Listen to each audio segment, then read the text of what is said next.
شمع علم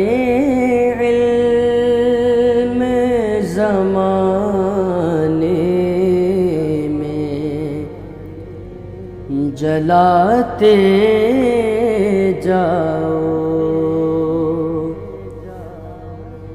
شمع علم زمانے۔ اعوذ باللہ من الشیطان الرجیم، بسم اللہ الرحمن الرحیم۔ ناظرین کرام السلام علیکم ورحمۃ اللہ وبرکاتہ۔ انشاءاللہ تبارک و تعالی آج ہم لوگ پڑھیں گے شرح میعات عامل کے النوع الثانی عشر۔ اب تک اس سلسلے میں ہم لوگ تقریباً 17 ویڈیوز بنا چکے ہیں۔ انشاءاللہ تبارک و تعالی یہ ہوگا ہمارا پارٹ نمبر 18۔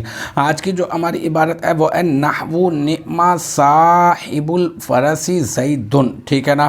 تو اب یہاں پہ نحو مثال دینے کے لیے لایا جاتا ہے نا، تو نحو کو ہم بنا دیں گے مضاف، اور نعم جو ہے نا یہ فعل مدحت ہے نا، تو ہم لوگ اس کو کہہ دیں گے فعل مدحہ، ٹھیک ہے نا، یا فعل مدحت، ٹھیک ہے۔ اور صاحب یہ مضاف ہو جائے گا، اور الفرسی مضاف الیہ، پھر مضاف اپنے مضاف الیہ سے مل کر بن جائے گا نعمہ فعل کا فاعل، اور پھر جو ہے نا فعل مدحت اپنے فاعل سے مل کر جملہ فعلیہ انشائیہ ہو کر یہ بن جائے گا خبر مقدم، اور یہ جو زیدن ہے نا یہ بن جائے گا مبتدا مؤخر، پھر یہ زیدن مبتدا مؤخر اپنی خبر مقدم سے مل کر جملہ اسمیہ خبریہ ہو کر نحو مضاف کا مضاف الیہ، پھر نحو مضاف اپنے مضاف الیہ سے مل کر مرکب اضافی ہو کر مثال ہو مبتدا محذوف کی خبر، پھر مثال ہو مبتدا محذوف اپنے خبر سے مل کر بن جائے گا جملہ اسمیہ خبریہ۔